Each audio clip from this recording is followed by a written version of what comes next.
Hello everyone, welcome. I'm Katie and this is a fountain pen awakening, and I hope that wherever you are in the world you're doing super well.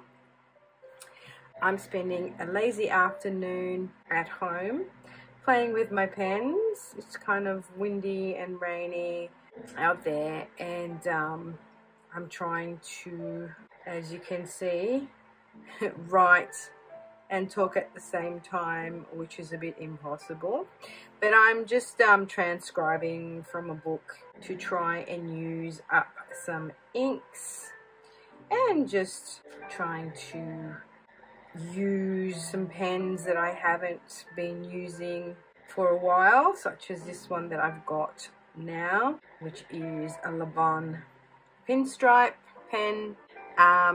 But what I've discovered is with re-inking it, I find that the grip section is very thin and I struggle to write with it, and also it's got a broad nib on it, and the problem with this, I found that it dries out. So when I'm not using it, I'm talking in 2 or 3 days time, if I go back and pick it up, it struggles to write. It's got a hard start, so that's a bit of a shame.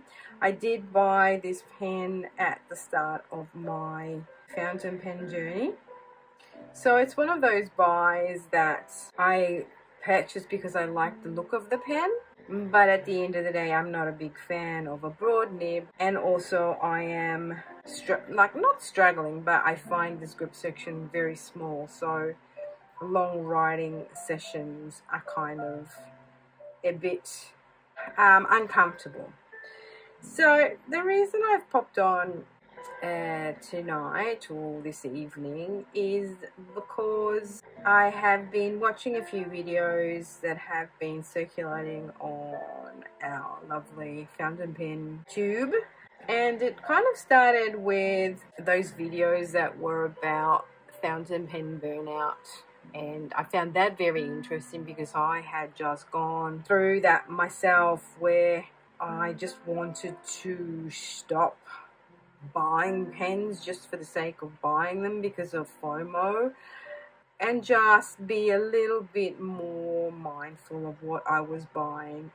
I mean, obviously when you start off in the fountain pen journey, you have no idea, so you get really super excited and want to buy everything because obviously you want to try all the different brands, and then you go down all sorts of rabbit holes because there's inks and there's papers and there's journals, and you know, there's all those things that suck you in, and it can after a while get a bit overwhelming, and trying to keep up with the Joneses is also real. And every time there's a new limited edition coming out or there's a new color coming out, you find yourself, oh my god, I've got to have that pen. And then, you know, you follow people on YouTube and they've always got some brand new pen that they're showing off. I watched a few videos and they made sense to me that that's what I was experiencing. I was experiencing a bit of like burnout because I slowed down with my fountain pen videos. I kind of realized that I couldn't be buying new pens and new inks every single week just to do an unboxing video, you know what I mean? And I started off my YouTube channel because I wanted to share my actual fountain pen journey with people who are like-minded. But what ended up happening is, when I felt pigeonholed in videos that would get the most likes or views were the ones that are like an unboxing, or, you know, you're currently inked for the month. And anything else outside of that that I wanted to share, no one seemed really interested in watching that, which to me was a bit of a shame, and also a bit kind of like, oh, okay, well, maybe this is not the right venue where to share my journey, because people don't really seem to be interested in my fountain pen journey, and they just want to see certain things. So that's very disappointing to me, because a lot of energy goes into filming, getting everything prepped, editing, and to put all that energy into videos to share your passion, and then you're not really, like, you're not getting any interest back, is also burnout for me. So all this to say that the reason I have slowed down with my videos is because I have slowed down with my purchases. I have decided that I just want to be very mindful and just want to buy pens that I really want. So pens that are on my kind of like wish list. And you know, don't get me wrong, I am so tempted every 5 minutes I'm online looking at pens and you know, wanting them, craving them, and then I just have to stop myself from clicking on the button to purchase because I say, no, Kate, this is not the one that you're saving up for. You don't want this. Keep focused. And it's really hard. It's really hard because you kind of are tempted by all these beautiful pens that are coming out.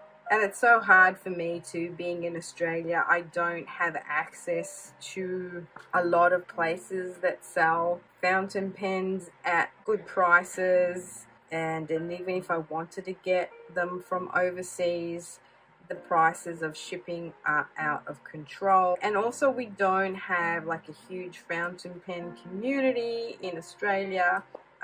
There's only a few of us, and also the pen shows that we have here, you know, like they're very kind of small and they don't have nibmeisters there that you can go and get your pens ground at. And you know, there's all a set of circumstances that makes everything here a little bit more expensive. So I guess what I'm trying to say in this long-winded way while I'm trying to sort of copy this book and talk to you at the same time is that for me, the burnout has been real. But after watching those videos of people saying it out loud, it made me recognize what it actually was. And so what happened was that I then went through my collection.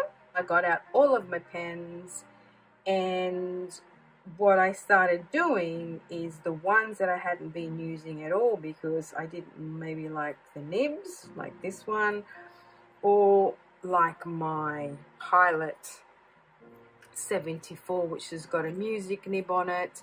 You know, I got all those pens out and I just started playing with them again and inking them up and trying them out again, and it just kind of brought me back to understanding why I like my fountain pens and why I embarked on this journey. And it's not just to buy the limited edition or to, you know, make videos on YouTube and buying things for the sake of making videos. That's, I guess, what I'm trying to say.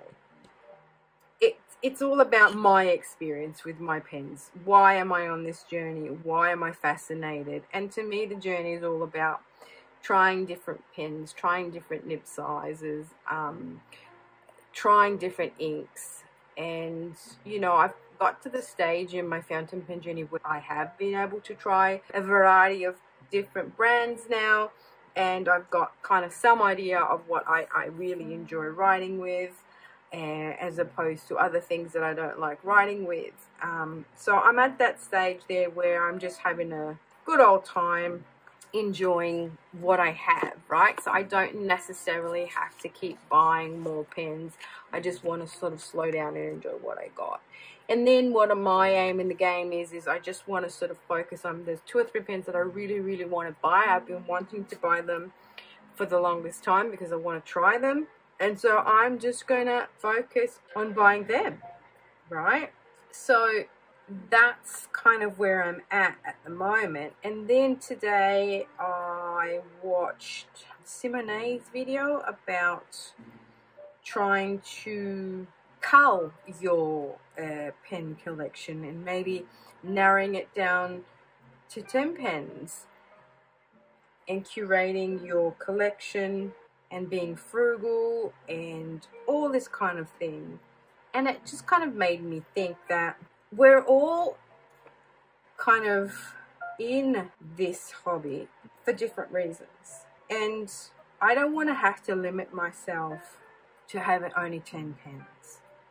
Or I don't want to feel bad or whatever it is, because I'm new and I haven't tried all the brands out there. And even though I might have a sort of a slight idea of what I may like so far, there are so many other things that I haven't tried, you know, brands, nibs, writing experiences.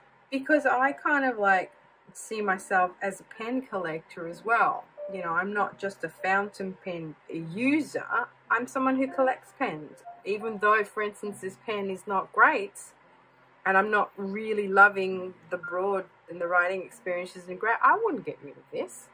Why? Because it's one of those pens that is really interesting to look at. And then, you know, even though this music nib, I don't kind of write with it a lot because it's very broad, but it's a fun pen. This is a fun nib.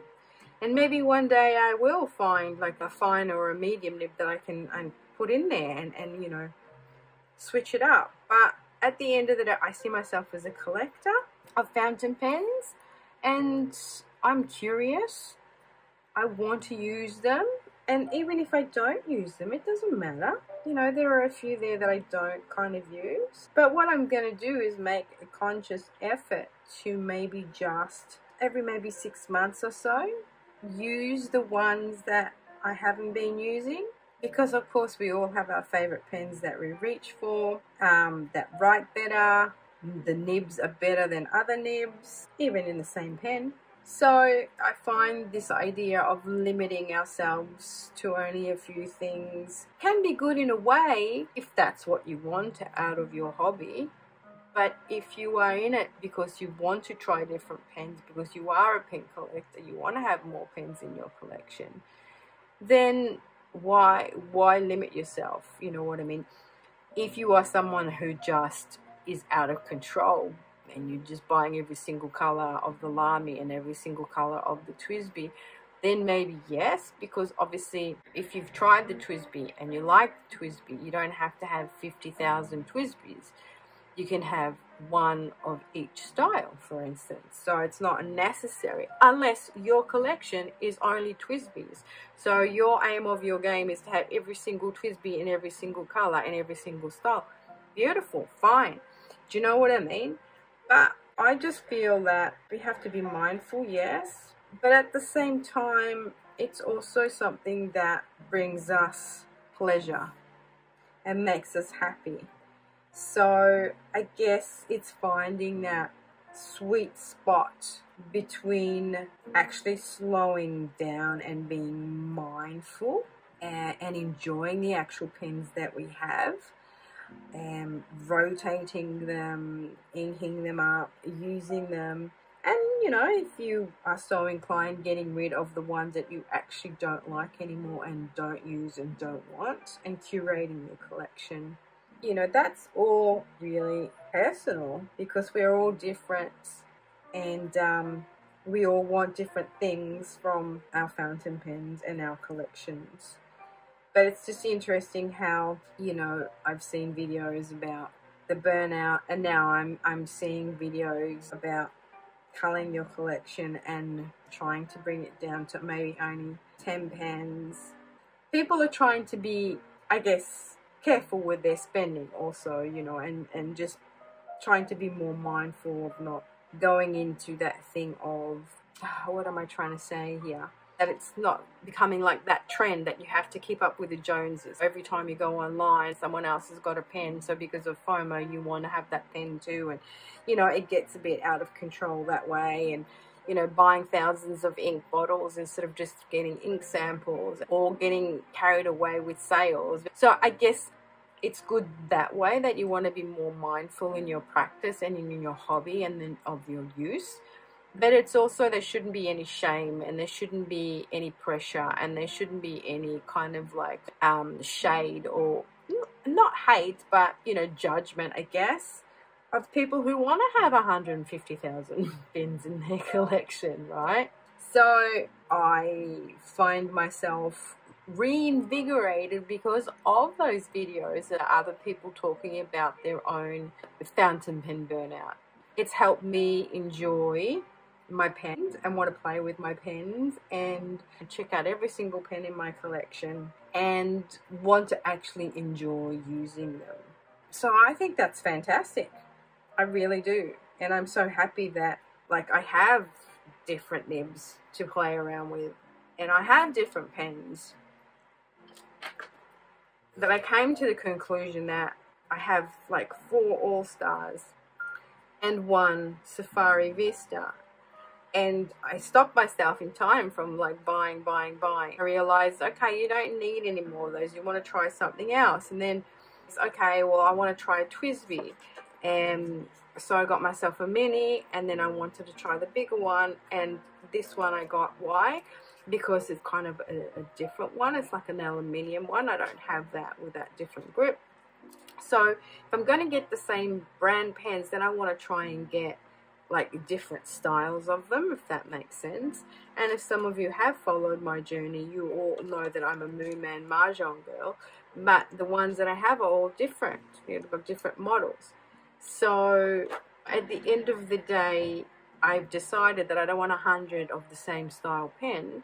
I want, maybe if I like a brand, like for instance I really like Narwhal, then I will get some Narwhals, but I'll get different styles.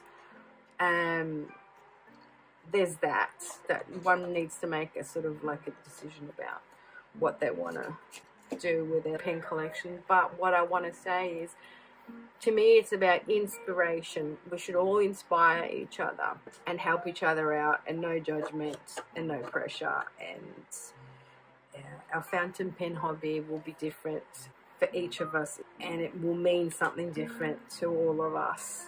And so I just thought I'd add my 5 cents to the conversation. And on that note, I will see you all very soon. Have a good one. Ciao, belli.